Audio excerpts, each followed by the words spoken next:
왔는데 그걸 제가 다 여기서 얘기할 수는 없겠죠.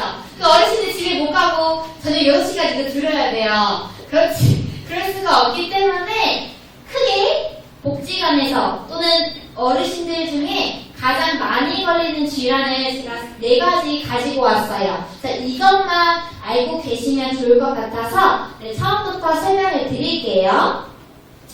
처음에 이렇게 많이 표로 되어 있긴 한데요.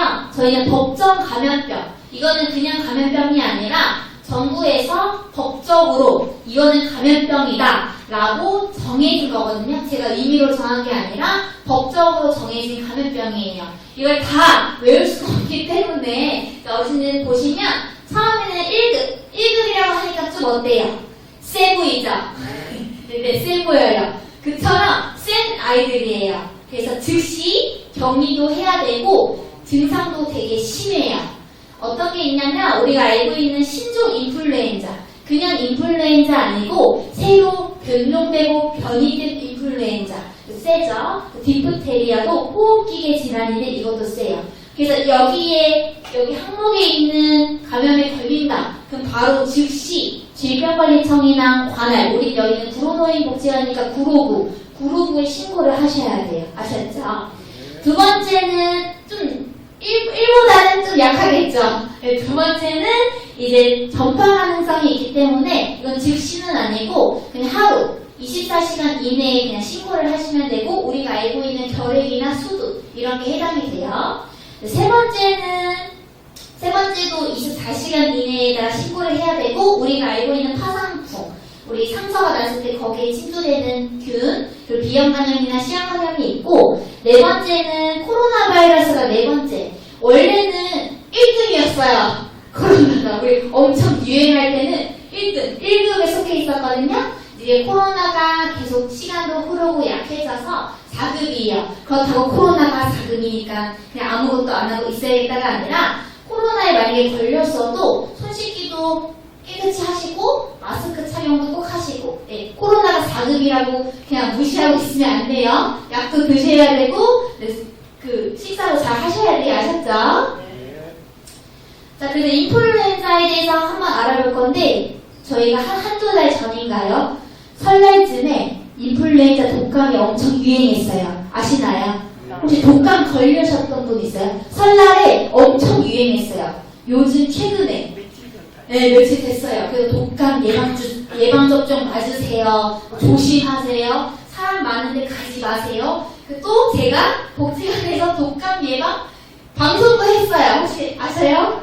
들으셨어요? 네, 복지관에서 독감 예방 저희가 방송도 했거든요. 그 정도로 심각했어요. 그래서 제가 가지고 온 거고 크게 인플루엔자는 4종류예요. 4종류. 근데 우리는 2종류만 알고 있으면 돼요. 바로 A형이랑 B형. A형 바이러스랑 B형 바이러스가 있거든요. 근데 A형이 제일 B형보다는 더 심해요. 유행도 빠르고 증상도 심하고 네, 여기 보시면 그래서 우리 일반적인 독감 증상이긴 하지만 이거는 크게 무기력감이나 급성 감염도 발생할 수 있기 때문에 바로 예방접종도 하시고 치료를 받으셔야 돼요. 두 번째는 B형 독감은 유행은 적어요. 유행은 적지만 몇 년마다 한 번씩 똑같이 재발되는 거거든요. 일반적인 독감 증상과 똑같지만 A형은 동물에게도 발병이 가능하고 B형은 사람에게만 발병이 가능해요. 그래서 우리가 만약에 독감이 유행한다 하시면 대부분 A형 독감일 확률이 높다. 네, 이해되셨죠? 네, 그러면 인플루엔자는 언제 유행을 많이 할까요? 질문. 독감, 인플루엔자는 언제 유행을 많이 할까요? 이렇게 서 있는데 맞아. 특히 뭐예요? 겨울. 네, 초겨울이나 봄. 면역력이 떨어지고 추운 날씨에. 그래서 저희가 뭐 구청이나 정부에서 10월쯤에 예방접종 맞으라고 해요. 알고 계세요? 네. 대부분 어르신들 막 독감에 걸리고 나서 맞는 게 아니라 예방접종이죠. 예방. 그래서 11월에 독감이 유행하니까 이제 10월에 65세 이상 어르신들 예방접종 맞으세요 라고 하는 거예요. 네, 이해되셨죠? 그래서 이 인플루엔자는 호흡기 질환이에요. 그래서 기침도 날 수 있고요. 또 인후통이나 가래, 열도 날 수가 있어요. 그 인플루엔자를 예방하기 위해서 어떻게 해야 될까요? 써있긴 하지만 그대로 읽어도 되지만 말로 얘기하자면 당연히 호흡기 질환이기 때문에 손을 깨끗이 씻으셔야 되고 기침을 한다 하시면 어떻게 해야 될까요? 기침을 한다고 하시면 네, 기침한다고 하면 이렇게 하면 될까요? 안 되죠. 그러니까 뒤에서 살짝 이렇게 가려서 하거나 휴지나 손수건으로 막겠죠. 그게 기침 에티켓이니까. 또 내가 기침을 한다. 그래서 마스크를 지금 착용하신 분들도 계신데 마스크도 착용하시고 나를 보호하고 다른 어르신들도 보호하고 그리고 독감에 걸렸어요. 복지관에 나오면 될까요? 안 될까요? 네, 나 독감이야 라고 얘기하고 복지관에 다녀요. 나 독감 걸렸어. 나 독감 걸렸어. 근데 복지관에서 수업을 듣고 있어요. 그럼 될까요? 네, 근데 이거는 나도 보호하고 다른 어르신도 보호하고 그래서 외출을 삼가는 게 좋다. 네, 집에서 푹 쉬고 오시는 게 좋아요. 난 독감 걸렸는데 수업을 듣고 싶어.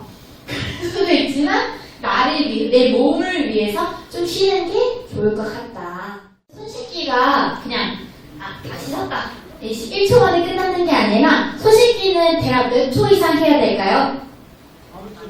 맞아, 30초. 이 6개를 다 하면 30초 충분해요. 여기서 이 6가지 다 하면 화장실을 갔다 오던지 아니 음식을 먹고 오던지 아니 음식을 만진가기 전 후라던지 이렇게 6단계로 깨끗이 손을 씻으면 예방을 할 수가 있어요. 저희 감염 예방의 첫 단추는 뭐다? 손 씻기다. 손 씻기만 잘해도 거의 7, 80% 예방이 될 수 있어요. 왜냐하면 저희 모든 것들은 다 손을 거치거든요. 손을 안 거치는 거 없어요. 밥을 먹을 때 손 거치죠? 뭐 만질 때도 손을 거치죠? 손만이라도 잘 씻으면 감염을 예방할 수가 있다. 알겠죠? 네. 자, 이제 대상포진인데요. 이 대상포진은 이것도 면역력이 떨어진 또는 60세 이상 어르신들이 제일 많이 걸리긴 해요. 확률이 높다는 얘기예요. 다 걸리는 건 아니고. 일반적으로 이제 면역력이 떨어지는 추운 날씨 또는 봄에 생기게 되고요. 이건 마찬가지로 제가 면역력이 떨어졌다고 하면 제 안에 잠복돼 있던 수두 대상포진 바이러스가 활성화되면서 저희 몸에 있는 전신적으로 염증을 일으키는 거예요. 아까도 말한 것처럼 이 신경절을 따라서 띠 모양으로 되게 한쪽 방향으로 생기거든요. 근데 이 대상포진에 걸리신 분들은 알겠지만 되게 아파요. 참을 수 없는 통증이라고도 하거든요. 감각도 없고 너무 아프다. 그래서 이런 것들은 소포가 발생이 했다. 그럼 어떻게 해야 될까요?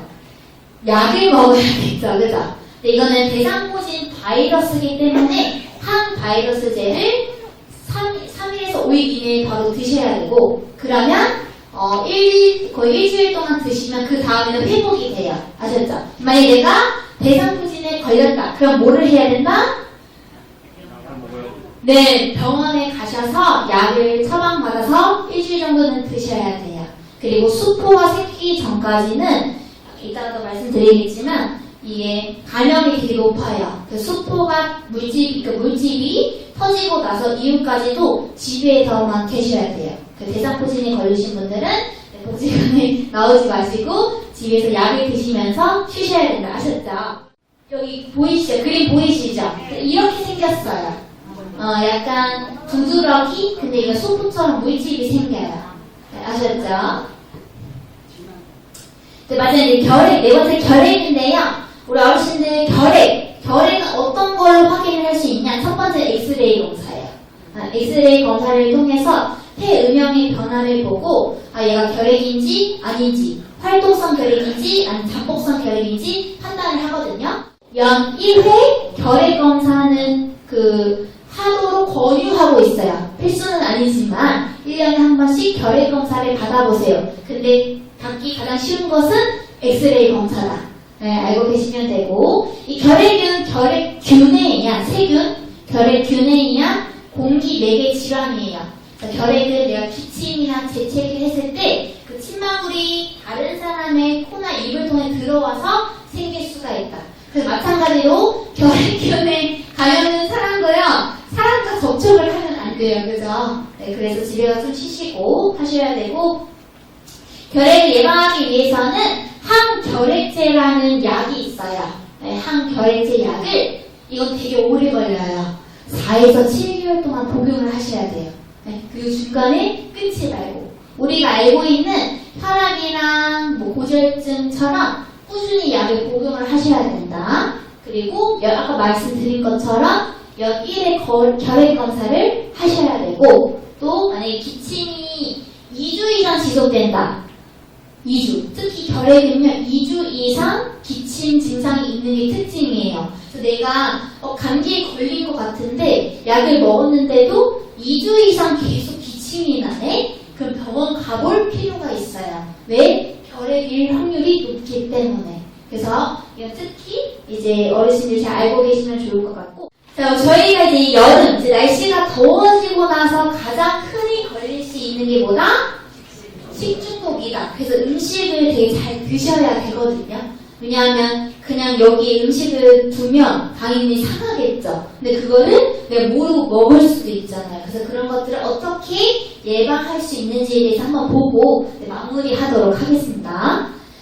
식중독은 크게 다 똑같은 식중독 아니야? 라고 생각할 수 있는데요.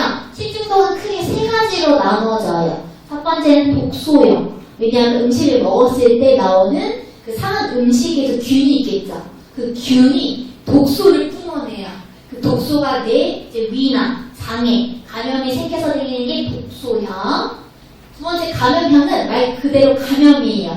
근데 엄청난 많은 대량의 균이 침투되었을 때 생기는 거고, 바이러스는 우리가 흔히 알고 있는 노로바이러스. 노로바이러스도 많이 걸리거든요. 이 세 가지에 대해서 한번 보도록 할게요. 네, 다는 볼 수는 없고, 아까 말씀드린 것처럼 독소형 식중독에는 포도상 규균 또는 우리 어르신들이 알고 있는 황색 포도알 규균. 그래서 실제로 보시면 동글동글 포도처럼 생겼어요. 네, 귀엽게 생기긴 했지만 무서워요. 그럼 이 포도상 규균, 이렇게 황색, 이 포도알처럼 생긴 균은 대부분 어디에 많이 있을까요? 우리가 흔히 먹고 있는 게 있어요. 어디에 많이? 등이가 밥, 김밥 또는 유제품, 우유, 소시지, 치즈 이런 거에 많이 생겨요. 그래서 내가 김밥을 먹는데 흰 것 같아. 그 드시면 안 돼요. 왜? 거기 얘가 있거든요. 얘가 들어있어요. 얘가 들어있으니까 먹으면 안 돼요. 치즈 유제품에도 많이 상했다. 그 얘균이 있어요. 얘예요, 얘. 포도처럼 생긴 균이 우리 눈에 당연히 안 보이지만 네, 엄청 작아서 이 균이 있으니까 상한 우유, 치즈, 소시지, 밥, 김밥 등은 상하면 드시면 안 되죠. 이 균이 있기 때문에. 그래서 당연히 드시면 어떨까요? 네, 배탈 나요. 배 아파요. 복통, 구토, 설사 생기겠죠. 그 힘들까요? 안 힘들까요? 힘들죠? 안 먹는 게 낫겠죠. 만약에 상했으면. 그냥 먹어도 되죠. 상했으면 그냥 과감히 버리는 게 낫다. 네. 그래서 이런 균을 예방하기 위해서는 당연히 상하니까 음식을 냉장고에 보관을 하셔야 되고요. 또 익혀서 드셔야 돼요. 네. 그리고 또 하나는 우리가 음식을 먹을 때 손 또는 그 도구 그런 것도 깨끗이 청결하게 유지를 해야 한다.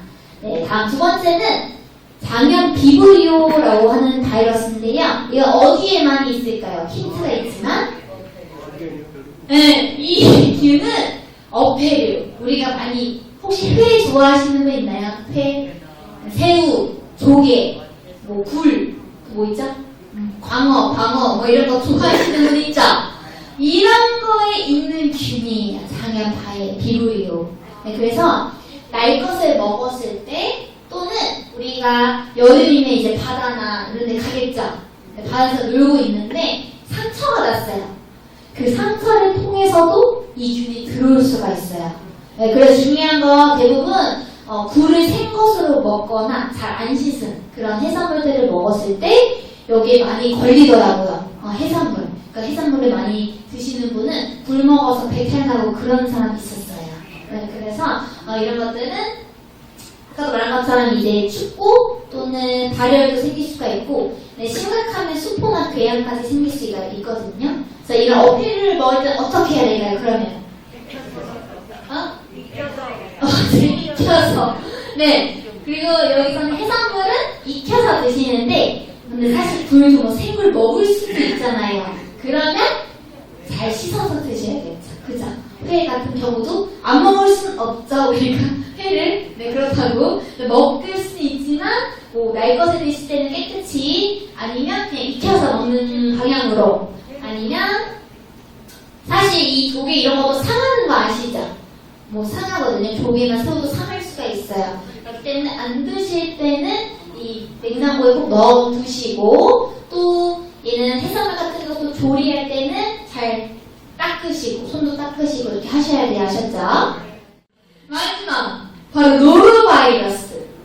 그 노로바이러스는 언제 생길까요? 아니 자기 언제 생길까요? 응? 맞아요. 노로바이러스는 이제 대부분 365일 걸릴 수 있어요. 뭐 노로바이러스를 뭐 봄이라서 안 걸리고 뭐 겨울에만 걸리고 그런 건 아니지만 대략 평균적으로 통계적으로 봤을 때 겨울에 많이 생긴다. 그 이유가 있어요. 왜 이 노로바이러스는 굳이 왜 겨울에 많이 생길까요? 몰라요. 네, 이 노로바이러스는 추운 환경에도 잘 견디는 성향이 있어요. 네, 되게 세죠. 네, 맞아요. 그 노로바이러스는 진짜 이 조그만 바이러스만으로도 여기 있는 어르신들 다 걸릴 수가 있어요. 빠르게 전파가 되거든요. 나 한 명으로 인해서 100명, 200명이 걸릴 수 있는 게 바로 노로바이러스. 또 추운 환경에도 잘 견뎌서 추운 겨울에도 많이 생겨요. 또 하나, 밀집된 공간에서 많이 머무를 경우에도 노로바이러스 걸려요. 그래서 많은 사람들이 있는데 밀집돼 있어. 또 여기에서 한 3시간 있는데 근데 한 명이 노로바이러스예요. 다 걸려요. 이미 걸렸다고 봐야 돼요. 아셨죠? 그래서 전에 이 노로바이러스가 이런 사회복지시설에서 집단 설사를 일으키는 원인균이 되기도 했어요. 이거 저희 복지관 얘기한 건 아니고 뉴스에서 봤을 때 다른 뭐 기관, 다른 복지관에서 이 노로바이러스가 다 전부 다 설사를 일으켰다고 하더라고요. 그래서 그만큼 약간 알고 계셔야 된다. 아까도 말한 것처럼 이 노로바이러스는 바이러스이기 때문에 약 같은 건 없어요. 감기처럼 그냥 자연적으로 치유가 되는 거긴 하거든요. 그렇다고 가만히 있는 것도 아니라 노로바이러스다. 가만히 있어야겠다. 자연적으로 치유를 해야지 라고 하는 것도 아니고 가만히 있으면 안 되겠죠. 당연히. 어떻게 해야 되냐? 당연히 바이러스도 이제 손도 깨끗이 씻으셔야 되고 음식도 익혀 드셔야 되고 또 하나 뭐냐면 격리. 노로바이러스에 걸렸다고 하시면 또 한 2, 3일 정도는 집에만 또 계셔야 되고 또 이거 중요한 건 사람과 사람 간에도 접촉이 되지만 노로바이러스에 걸린 사람이 이걸 만졌어요. 내가 이걸 만지잖아요? 나 걸려요. 그냥 이 사람이랑 없어서 같이 안 있었어. 근데 이 노로바이러스에 걸린 사람이 뭐 필통이든 연필이든 만졌어요. 그럼 걸려요.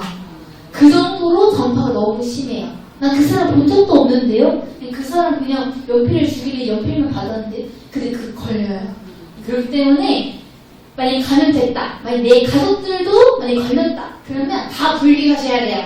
먹는 거, 이불, 수건 다 분리. 근데 절대 같이 쓰시면 안 돼요. 네, 아셨죠? 또 하나는 회복한 후에도요. 이게 남을 수 있기 때문에 3일 동안은 음식 준비를 하시면 안 돼요. 만약에 내가 노로바이러스 걸렸어요. 회복이 됐어요. 근데 3일 정도는 음식을 하지 않는 걸로 이 음식을 통해서도 또 감염될 수 있기 때문에 이 정도만 지키면 될 것 같습니다. 감염병 예방 교육을 잘 들었으니까 앞으로 감염을 예방하면서 안전하고 건강하게 생활을 하셨으면 좋겠습니다. 감사합니다.